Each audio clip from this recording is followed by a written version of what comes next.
নমস্কার বন্ধুরা, art and life of Sudeshna চ্যানেলে আপনাদের সকলকে স্বাগত।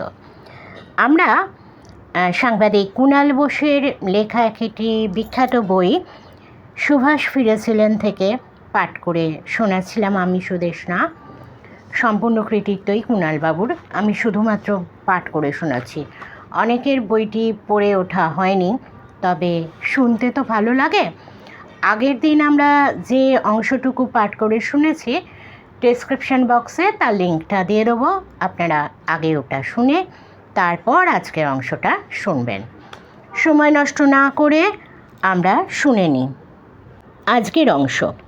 মমতা স্পর্শ। ইন্টারভিউ শেষ হয়েছে। আমি আর আমার সহযোগী সমস্ত ক্যামেরা মাইক ঠিকঠাক গুছিয়ে তুলে রাখছি।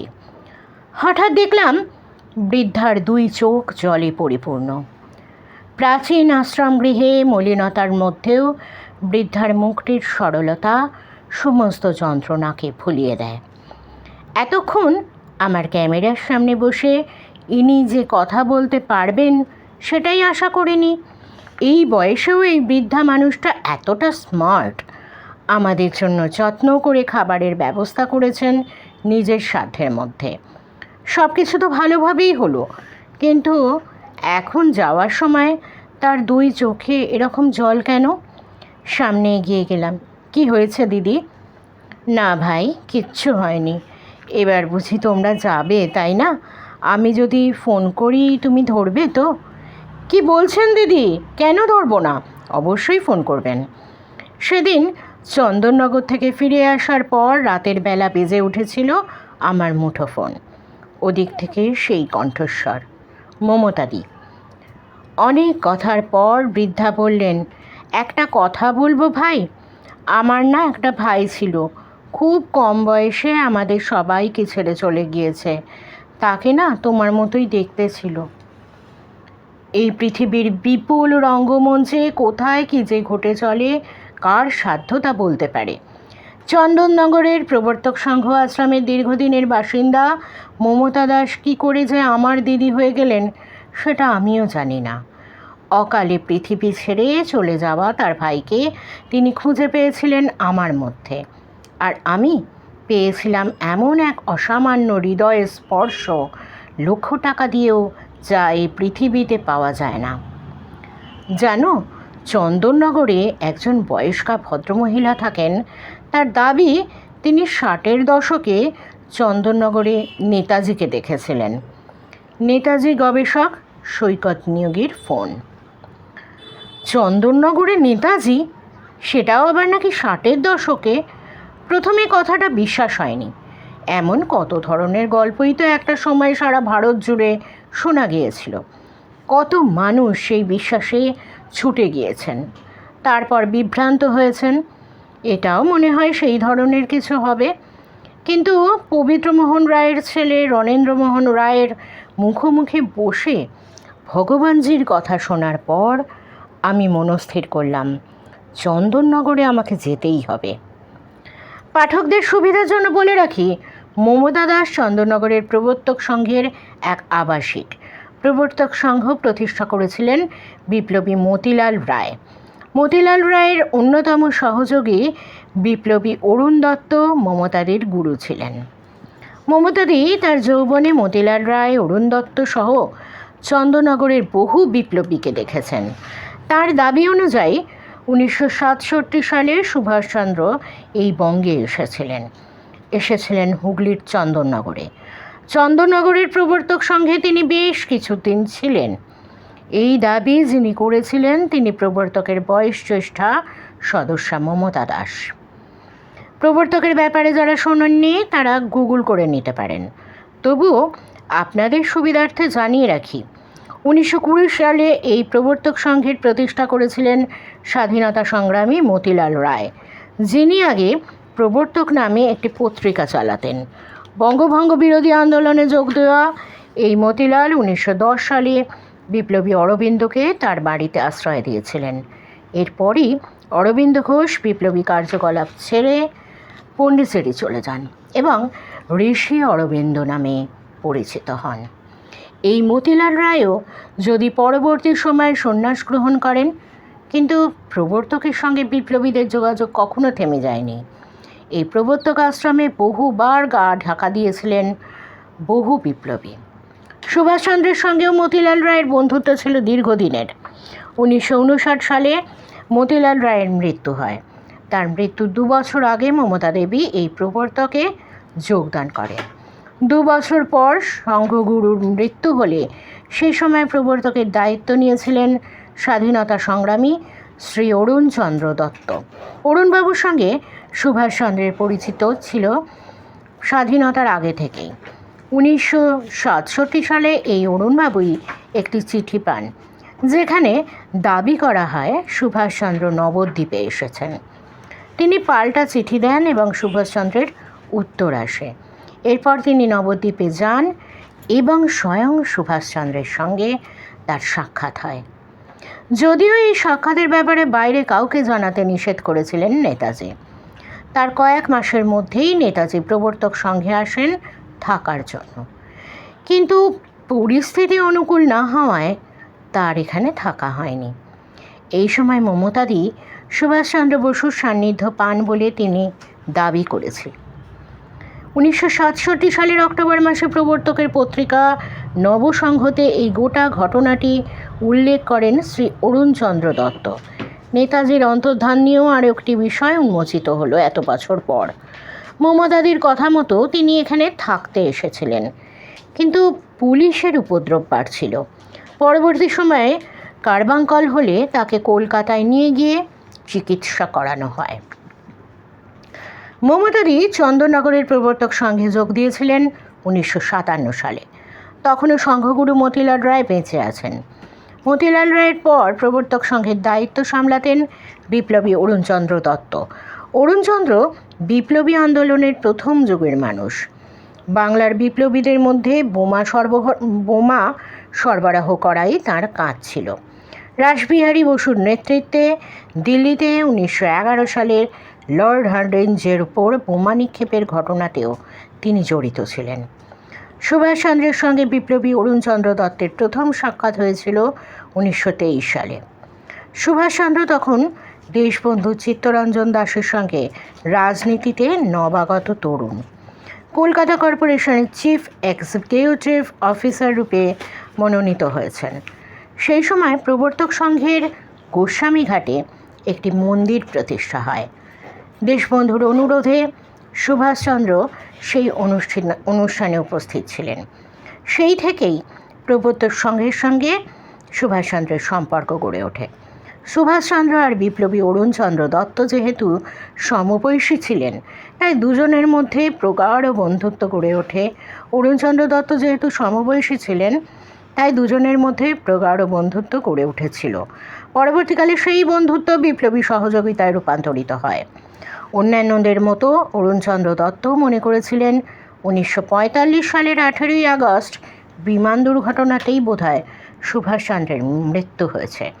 কিন্তু 1967 সালে সব কিছু হিসেব ওলট পালট করে দিয়ে একজন এসে অরুণচন্দ্র দত্তকে খবর দিলেন, নবদ্বীপে একটি বাড়িতে একজন সন্ন্যাসী এসেছেন, যিনি প্রবর্তকের খবর নিচ্ছিলেন। সে চন্দননগরের লোক চেনে।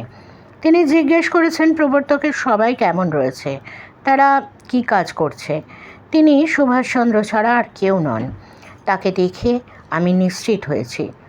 অরুণচন্দ্র দত্ত এই খবরটি শোনার পরেই বিচলিত হয়ে ওঠেন। সেই নবদ্বীপের বাড়িতে অরুণচন্দ্র দত্ত চিঠি লিখলেন, কে সেই সন্ন্যাসী, তার আসল পরিচয় জানার জন্যে।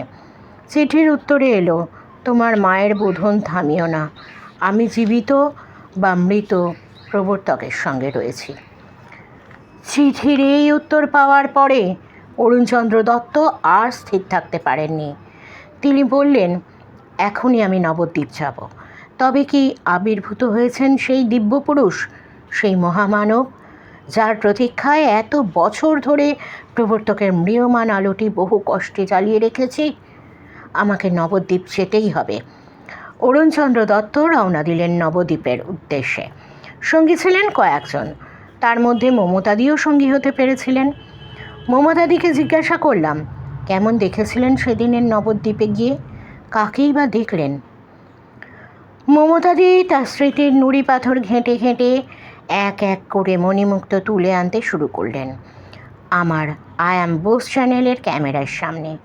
মমতাদি বললেন, আমি অরুণদার সঙ্গে যখন প্রথম সেখানে যাই তখন আমার বয়স অনেক কম। কী করতে যাচ্ছি, কেনই বা যাচ্ছি, এসব জানা বা বোঝার বোধবুদ্ধি তখনও তৈরি হয়নি। ঘরে গিয়ে দেখলাম তিনি বসে রয়েছেন। অরুণদাকে দেখেই ছুটে এলেন। কিছুক্ষণ দুজনে মুখোমুখি দাঁড়ালেন। তারপর দুজন দুজনকে দৃঢ়ভাবে আলিঙ্গন করলেন, যেন হারানিধি আবার খুঁজে পেয়েছেন দুজনে। দুজনের চোখে অশ্রুসিক্ত। অরুণদার চেহারায় দেখলাম এক অদ্ভুত আনন্দ। এর আগে তো গুরুদেবকে এত আনন্দিত হতে কোনো দিনও দেখিনি। আর সামনে যিনি গেরুয়া বসন পরে রয়েছেন তাকে দেখে চমকে উঠলাম, শিহরিত হলাম। এতদিন তো তাকে বিভিন্ন ছবিতে দেখেছি, বইয়ে ছবি ছাপতে দেখেছি। তিনি আর কেউ নন, নেতাজি সুভাষচন্দ্র বসু।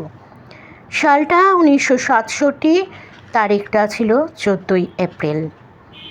আমাদের দিকে তাকিয়ে সুভাষচন্দ্র বললেন, তোরা বুঝি সঙ্গে এসেছিস?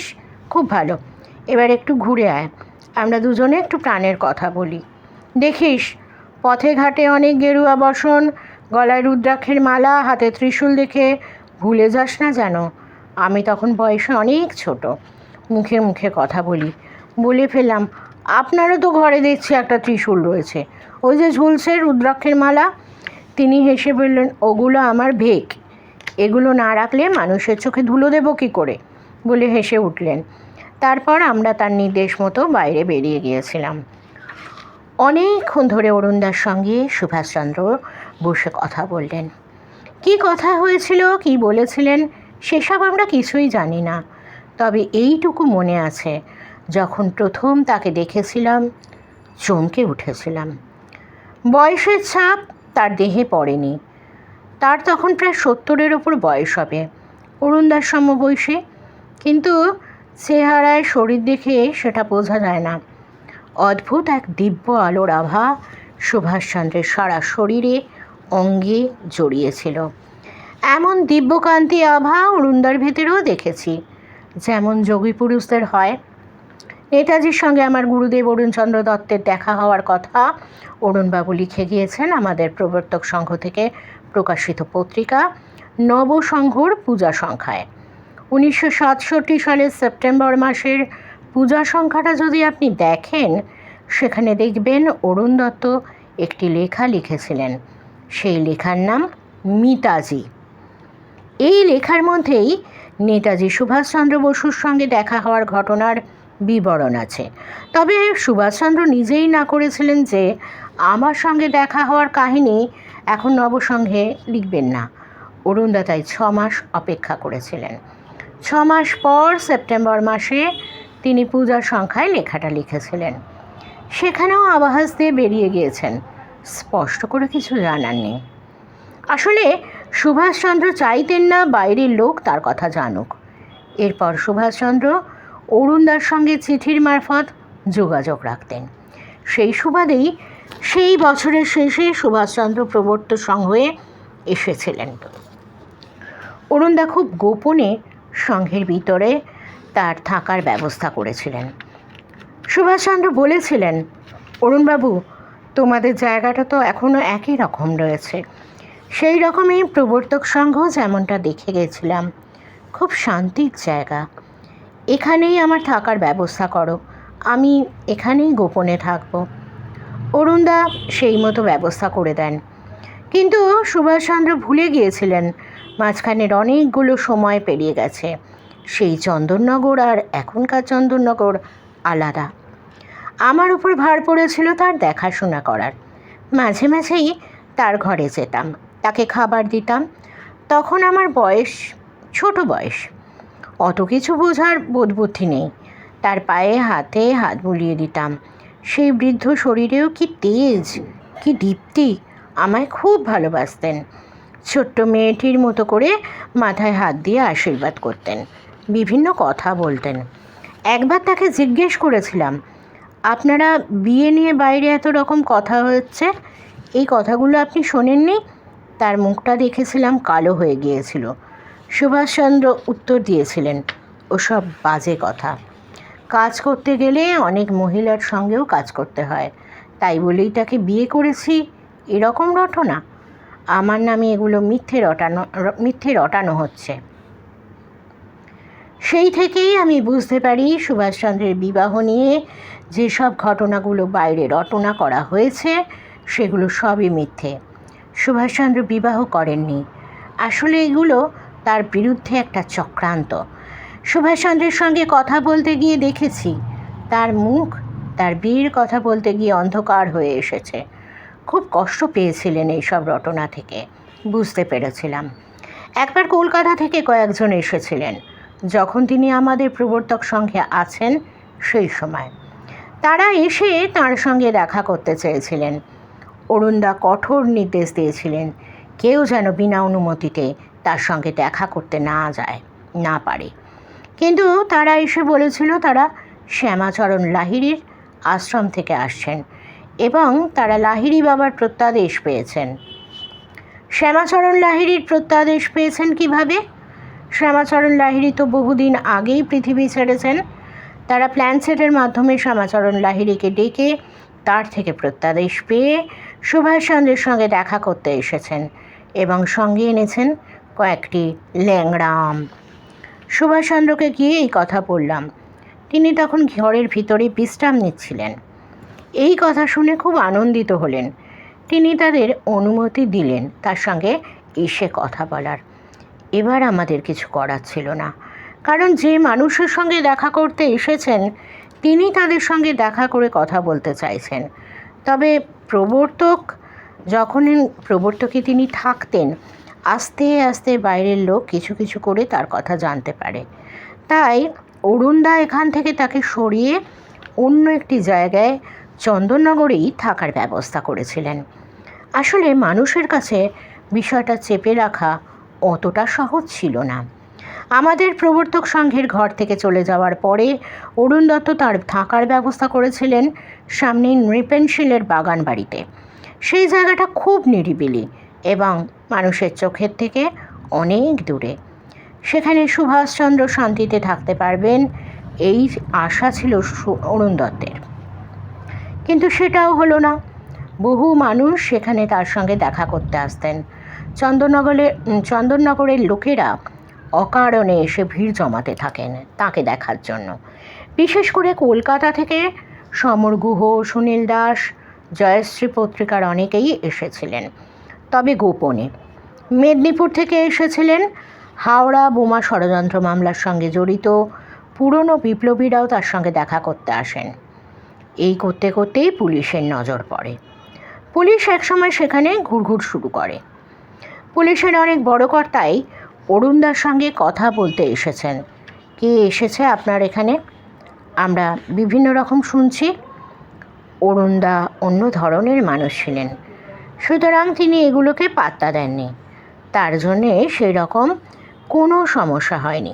কিন্তু এইবার যেটা হলো, এত লোক আমবাগানে ঢুকতে শুরু করলো, এত লোক আসতে শুরু করলো, যার ফলে সুভাষচন্দ্র এই জায়গা ছেড়ে চলে যেতে বাধ্য হলেন। যখন তিনি এখানে আমবাগানে থাকছিলেন সেই সময় তার পিঠে ব্যথা অনুভব হয়। পরবর্তীকালে বোঝা যায় সেটা কার্বাঙ্কল হয়েছে এবং তার অবস্থা খুব খারাপ ছিল। কার্বাঙ্কল হওয়ার জন্য সেটা অপারেশনের দরকার হয়। গড়িয়ার কাছে দক্ষিণ কলকাতার ডাক্তার মিত্র, তাকেই ঠিক করা হয়েছিল অপারেশন করে দেওয়ার জন্যে। সেই সময় বহু ডাক্তারই তার চিকিৎসা করার জন্য উন্মুখ থাকতেন। অনেক ডাক্তারের সঙ্গে অরুণ দত্তের যোগাযোগও ছিল। অরুণদাই ব্যবস্থা করেছিলেন দক্ষিণ কলকাতায় তার চিকিৎসার। তার অপারেশন করেছিলেন ডাক্তারবাবু, খুব গোপনে, কেউ যেন জানতে না পারে। যে ডাক্তার অপারেশন করেছিলেন তাকেও নিজেদের সপক্ষে আনা হয়েছিল। খুব ভালো করে দেখে শুনে এমন মানুষকে বাছা হয়েছিল যিনি বিষয়টি নিজের মধ্যেই রাখবেন, সম্পূর্ণ গোপনে রাখবেন। তিনি কোনো অর্থ নেননি, কিন্তু ডাক্তারবাবু টাকা না নিলেও আনুষঙ্গিক তো বহু খরচ থাকে।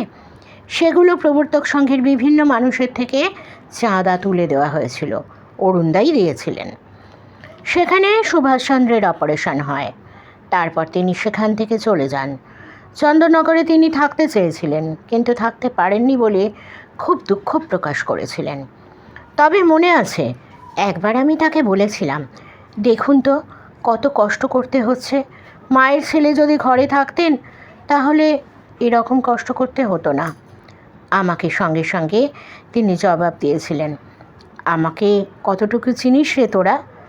আমাকে ঘিরে থাকার, আমি কি ঘরে থাকার ছেলে?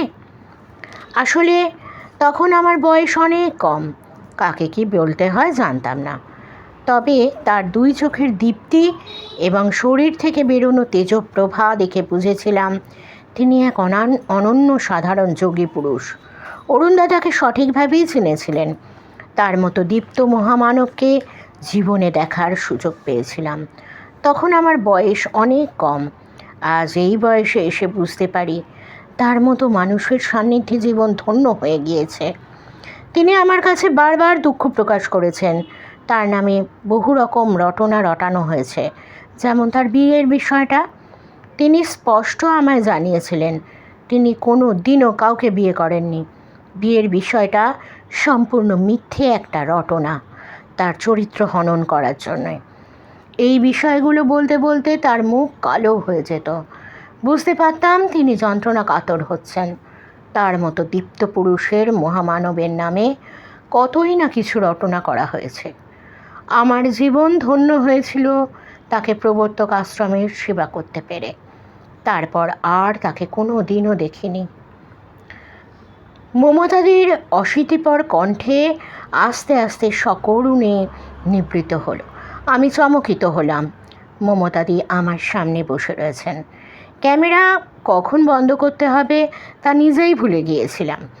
শেষে উঠে গিয়ে ক্যামেরা বন্ধ করলাম, কিন্তু আমার মাথায় চন্দননগর থেকে বাড়ি ফেরার সময় ঘুরতে লাগলো, মমতাদি দক্ষিণ কলকাতায় যে ডাক্তারবাবুর কথা বলেছেন সেই ডাক্তারবাবুর খোঁজ নিতে হবে। সত্যি কি সেই নামে কোনো ডাক্তার দক্ষিণ কলকাতায় ছিলেন? আর 1967 সালে তাকে দিয়েই কি সুভাষচন্দ্রের অপারেশন করানো হয়েছিল? এই ছিল আজকের কিছুটা অংশ পাঠ। আপনাদের কেমন লাগলো অবশ্যই জানাবেন। আর আগের যে অংশটা পাঠ করেছিলাম তার লিঙ্কটা আমরা ডেসক্রিপশন বক্সে দিয়ে দেবো, শুনে নেবেন। পরপর শুনতে থাকলে আপনাদের অবশ্যই ভালো লাগবে। আবারও বলছি, সব কৃতিত্বটুকুই সাংবাদিক কুণাল বোসের। আমি শুধু পাঠ করে শোনাচ্ছি। যারা বইটি এখনও পড়ে উঠতে পারেননি তাদের জন্যে। ভালো লাগলে অবশ্যই লাইক করবেন। সঙ্গে থাকুন, শুনতে থাকুন, ভালো থাকুন, সুস্থ থাকুন। আবার দেখা হবে, আবার শোনা যাবে। আজ শুভরাত্রি জানিয়ে আমি সুদেষ্ণা বিদায় নিচ্ছি। বাই।